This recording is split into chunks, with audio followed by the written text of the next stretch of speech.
yeah, she was telling me about all the stuff that she saw there and everything. And I said, wow, it sounded like you had a good time. She said, I did. She said, I feel so blessed.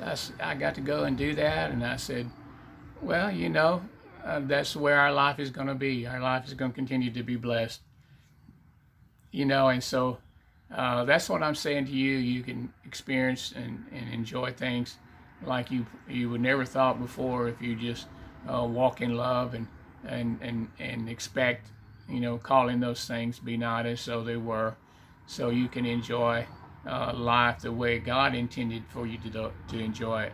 Again, not to say that you won't come across things that can try to hinder you or stop you, or would stop your love walk or those things like that, which they'll come along. But if you'll be mindful of those things and don't let them happen, like I said, Carol and I, years and years, had talked about, controlling our thought life and things like that.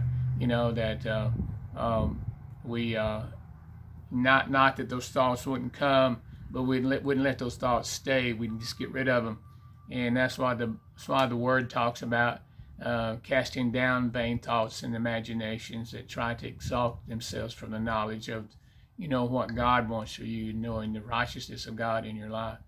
So you can pull those things down. So she was super blessed that day, and she began to tell all her girlfriends about it, and they said, well, when are they going to ask us to go? And Carolyn said, I don't know. That stuff is up to them. Why do you and Tim always get all these things? And Carolyn didn't know how to answer those things, and she said, I guess we're just blessed, and said, you guys are too, and so it went on from there. And then also too, yeah, they did invite us up to their summer house.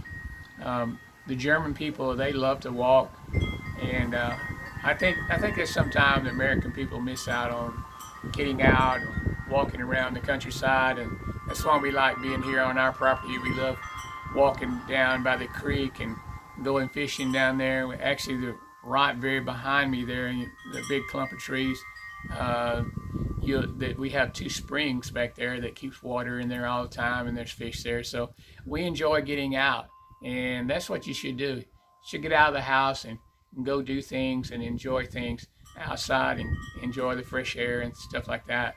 So they invited me and Carolyn to their summer house or mountain house, whatever you want to call it. And so here us little folks here from Texas and just married, and experiencing life, experiencing the beautiful things of life, experiencing love, and experiencing the different things that we would never had experienced before if we hadn't been in Germany. And so, like I said, God's always got a plan for you. It's always good, and it's to do you good and not harm. And so you have to think that way. The enemy, and sometimes, I'm afraid sometimes people are involved there. They want to mess things up, I could kind of hear it sometimes when some of the other folks we were with, and we had to make sure they didn't get to the point that we thought that way all the time. I could hear them say, well, why is Tim and Carolyn able to do all these things and we're not able to do it? Well, I found out through life, if you want friends, you have to learn to be friendly. You've heard that.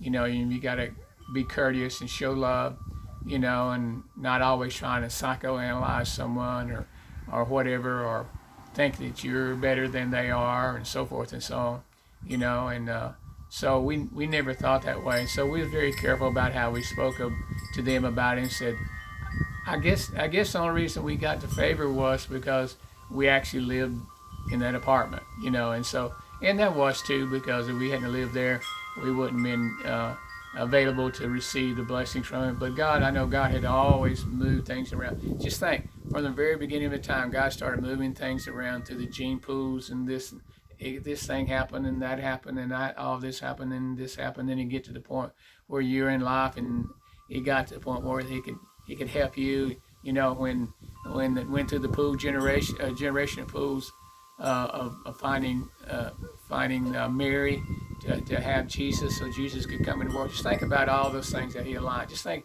how he put all the things in the universe. He lined it all up and made things spin around the way it made it rotate the way it should. We don't fling off of this earth when we're spinning around. We don't even know we're spinning around and around, and then to get it where we could live here on earth and would be sustainable for life. Just think about all of those wonderful things. That's been generated out of God's love, and that's why I said we were born to love and to be loved. So so we kind of we're experiencing those things, and you may have said too when I said those things, well, why does Tim and Carolyn always experience wonderful things? Why is their life is always so wonderful? Why are they the perfect couple? Why are they the example couple? Why are they perfect marriages? Because first of all, we're covenant people. God's got the same thing for you. You just got to look for it, and you got to know it's going to happen for you, and you'll see those things, and then you start avoiding the things that throw you off track. Being married for 49 years, Carol and I. We never wandered off of that track. We never thought, we wanted someone else over each other and things like that. It's because we built our relationship on everything I talked to you about in the beginning of all these stories and things. Again, I'm not saying that to say, hey, you can't have those things. I'm saying that you can have them. God wanted you to have them, but there are just things got in your way that wouldn't allow you to receive those things. So we're kind of erasing the blackboard, okay? And we're starting over. We're going to get to the point where you can start receiving all these great things God has for you. So anyhow, they had invited Carol and I out to their summer house, and here we were. I think we even had a few little knicker-looking pants and things on because we wanted to look like we were German, and of course, they knew we weren't, but whatever. And everybody out there walking up and down the hill, everybody had their own little staff or whatever, their little walking cane and things like that. And they're just saying, I thought it was beautiful that they invited us up in the mountains. It was nice, and it was warm enough to go swimming and doing things like that. And they actually had two places there. They had one pond. It was just a pond that was stocked with trout, little trout, and so and then they had another place, I guess sort of like our place here. The area was a little bit bigger, and they had a spring there, and then I got to go swimming, with them and everything. That was pretty neat to be able to do that. And when you're out having fun with people and enjoying their company and trying to reach out and love them and respect them and give yourself to them of encouragement, it seems like there's no language barrier. Even though they were Dutch, they called them Dutch language, German language, and everything. We were trying to learn to speak it as well. It just seemed like we had a commonality that we were there for each other, and we were enjoying the time together, enjoying the outdoors. And that's what you got to do in life. You got to enjoy the people that are around you. I know so many people are so cynical and so repulsive sometimes to other people that they form an opinion about them before they even get to know them. All throughout life I've had people say, Tim, so and so. I'd always say, well, okay, all right, you may see it that way, whatever. Said I want to get them to know them for myself, and then you keep that in mind of what they said too, and so you look for the opposite side of that, Then if it doesn't be that way, then you understand who they are and how they act and so forth. So anyhow, we were swimming I was swimming with Anna's girls, and Carolyn was up with the ladies, and so we got through swimming and everything, and they talked me into going fishing, which was very hard because that's my thing that I love to do most is fish, and so we went into the pond. They had the trout, had a stock with trout, and they gave us this little eggs, what it looked like, it's kind of a bait that they use for it. And we throw it out there, and I caught a bunch of trout and everything, but I was always used to whatever you caught, just about most of the time you keep and eat, and they wouldn't let me eat them, so we threw them back in, which was fine, but that was a lot of fun. And it was almost like you know, they had welcomed Carol and I into their family. It was just like we were part of their family, even though we were Americans and we spoke differently and everything. But they knew the love that we had for people. They knew the love that came out of us, and they appreciated that. And so love calls into love. Love speaks love language. See how love does. And so and love draws love. If you don't have love, then if you have angry situation, you have resentfulness, you have unforgiveness, then you draw those things.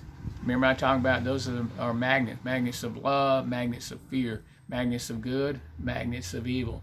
You draw those things, you know. I'm not saying don't be aware of your surroundings and the people that you're around, but you walk in temperament and you walk in wanting to be loved and wanting to be loving towards people too. You know, so anyhow, here we are. We nice walk, and Carolyn was saying, "Oh man, Tim, we're so blessed." I said, "Yes, baby, we are." You know, she said, "I thank God for that," and I said, "That's what we need to do. We need to thank God." So we stopped right there, out in the woods, out in the side of the hills, and we said, "Lord, thank you for making this possible for us." And so, you know, I know some of you guys has heard seen the show Sound of Music, you know, and they talk about a deer, a doe, and they call them a ray, you know, and sure enough, there were some rays out there jumping, some deers out there going in, and it was a beautiful sight. It was like we was in an area where there had been war and stuff like that, and it was such a peaceful thing, and I felt like, you know what, God can make heaven on earth here for us, regardless of the hell that's around us each day. You know, and that's why I said when you're thrown into this world is always trying to pull you down and drag you down. But if you get to know God and you get to know His love, man, you live such an exciting life and overcoming life. It's it's pretty doggone neat, I tell you, you know. So anyhow, we were enjoying our walk, and so we got back, and Carolyn was with the ladies, and they fixed some chops, big old pork chops, you know.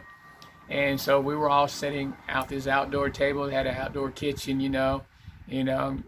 Of course, Carol and I never saw anything like that, being from Texas, East Texas, and everything. The only thing we saw maybe was a picnic table outside, but they was a real nice place where they cooked their food outside, and so we were sitting there at the table, and I thought this was so funny, you know, and I didn't really think about it at first, but then as the story developed, it was really neat.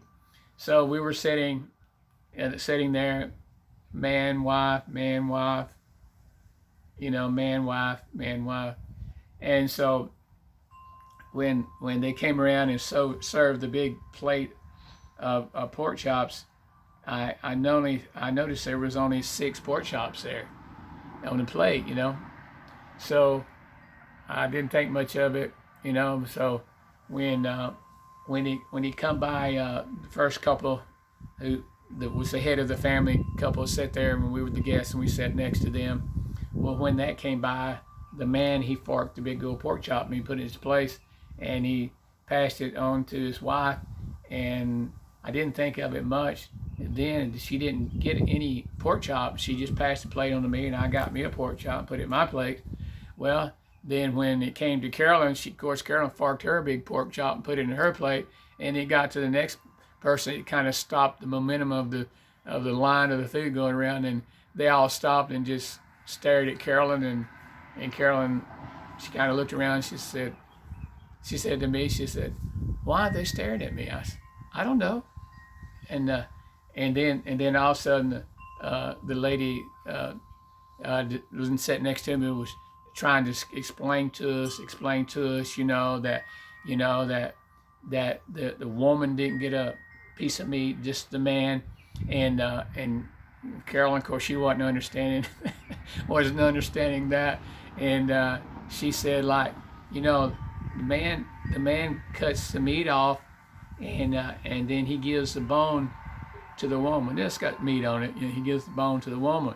and Carolyn kind of looked like she did her head like that, and and uh, and the woman said, you know, like a puppy dog, and I guess it came all over Carolyn. She said, "Not in America. We get our own chop. We get our own pork chop. We get our own piece of meat. We're not no dog."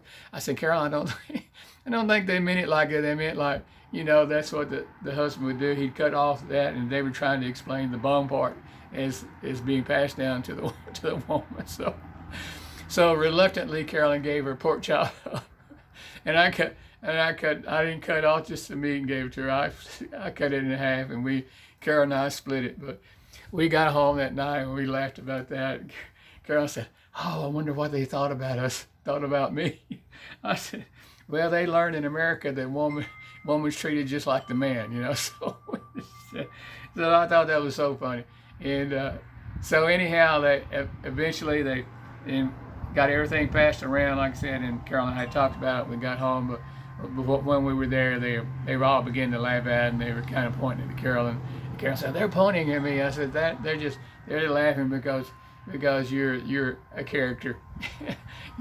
And they love Carolyn. Both those ladies love Carolyn. They thought that she was awesome, you know, and so had such favor with them and everything. So that was a great experience for us to have experienced that out there, and we're so thankful to be part of their family, and they treated us like that, you know, and so they had we'd got back to the house, you know, or back to the apartment, and we were just kind of laying around and enjoying each other, hugging each other up, and just laying and talking, and how blessed we were that day, and what great experience we had. And Carolyn said that I don't think anybody in America would understand the things that we're enjoying being over here.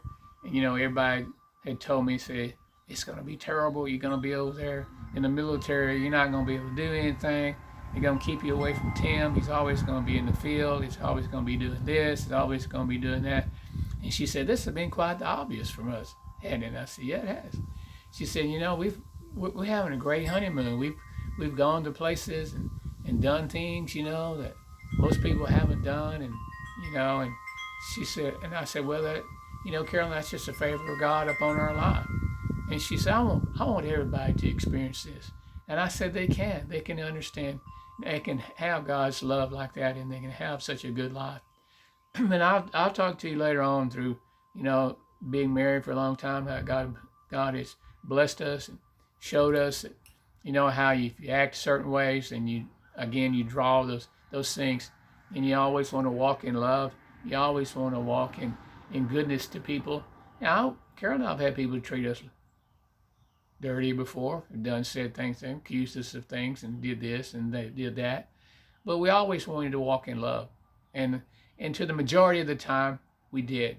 And when we realized we weren't that at times, then we changed it, and we did continue to walk that way. And so, anyhow, we enjoyed that, you know, and so you know, we were thinking about the cost of stuff like that we were experiencing, and so we began to think about, you know, should we move from where we were at? Not that you know, that we weren't enjoying that and having a good time and everything, but you know, you have to listen to God, because I feel like you do, that He will show you a better thing. You said, wow, Tim, that you had this great apartment and everything, you know. And I said, yeah, I understand that. And so Carol and I talked about it, and we said, well, we probably need to be a little bit closer to the school, so because you'll be traveling to the school every day, you know, and so we want to be sure that's susceptible and easy for you, you know, because I don't like you being alone on the bus and everything. And so we had contemplated on moving, and we went and talked to the Schoffels about it, and of course they were didn't want us to move. They wanted us to stay, you know, and we talked about it, and then we decided we'd go ahead and move.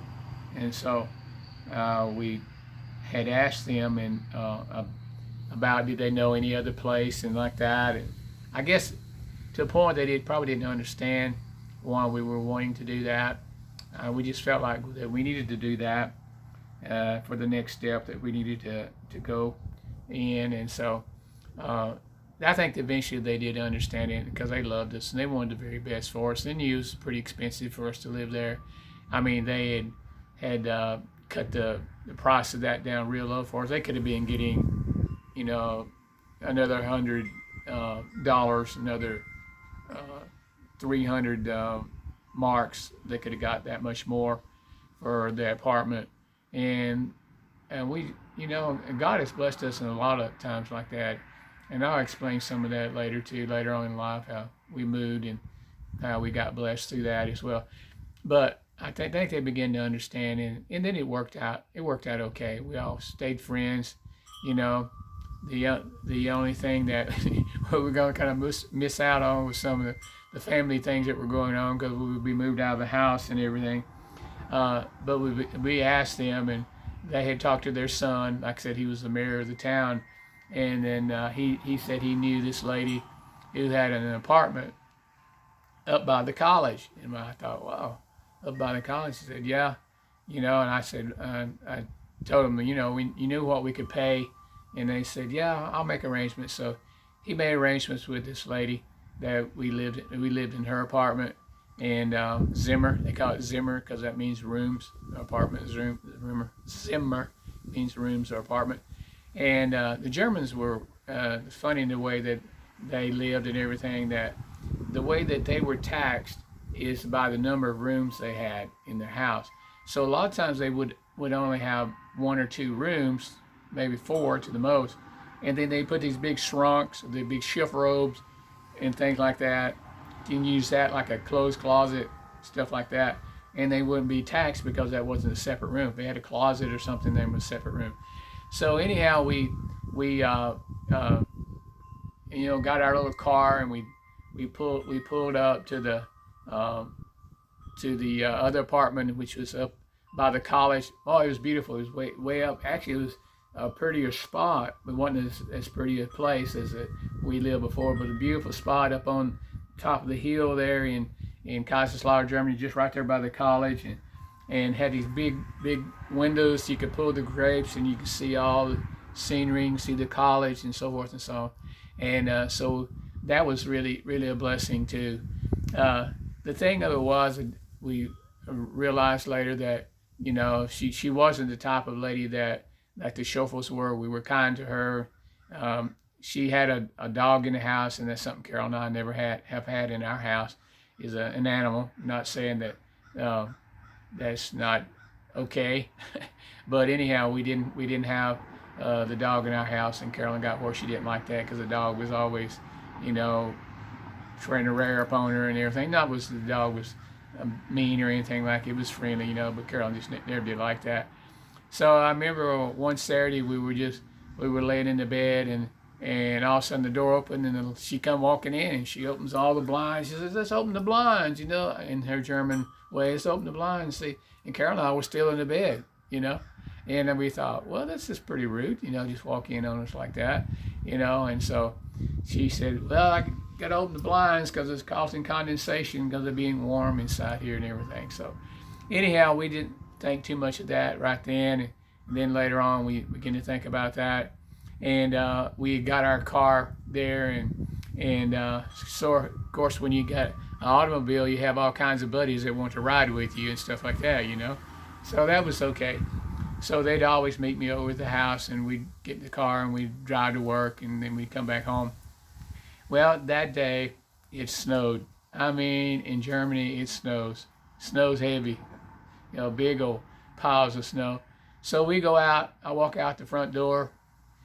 Beautiful, man, this place is beautiful now. You got all this snow everywhere, and there's still some little green in the trees a little bit, and then the college, and then the street, and the colorful street, and the street was starting to be covered up with the colorful buildings and things around.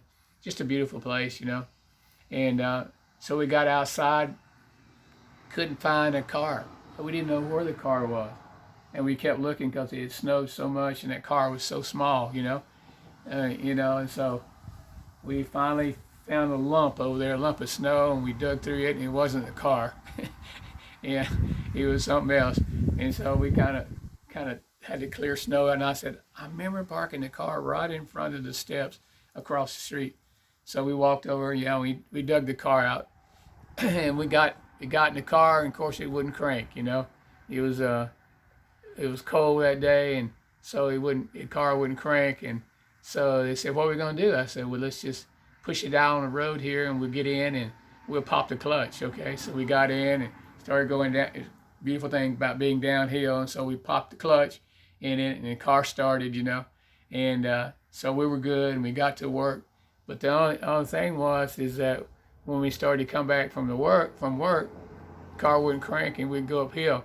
And all of a sudden, I didn't have no riders. I said, "Where's my riders?" They abandoned me because they didn't want to push the car. But eventually, I got somebody to push me real fast. You know how it is. I don't know if some of you guys are familiar with standard cars or whatever, but if you get inside and somebody push you, then you can put it in gear and pop the clutch, and it would crank, without the battery. So anyhow, we got up the hill and everything, and I got to the back of the house, and Carolyn said, I feel like we should move. I said, oh, okay, well, whatever you think. She said, it's not that I don't like where we live in here, but I don't like the idea of it not being as private as it was before, because like I said, we lived in one part of the house and she lived in the next part of the house, and we were supposed to have that part to our own. And which I told you she came in on us that day when we were still in bed. And so we decided, okay, we're going to move. And so this is around Thanksgiving, about the time for Thanksgiving. And so what we decided to do, we were tired of that car, so we decided to sell it. And so we sold it. And so we were without a car for a little while.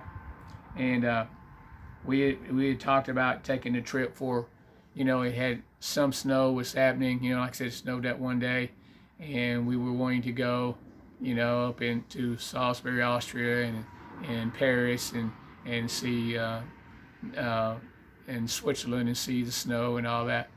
So it was getting close to Thanksgiving time, so the Kleber Chapel, where we were at, they decided we were going to have Thanksgiving dinner together, everybody, and they wanted some volunteers to cook the turkeys.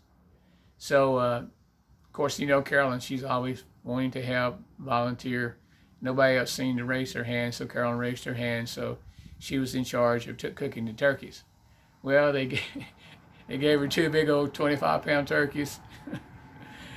Maybe it wasn't that big, but she thought they weighed that much. Big old turkeys, maybe pretty close to 15 pounds a good turkey. And so she decided, okay, I'm going to cook these.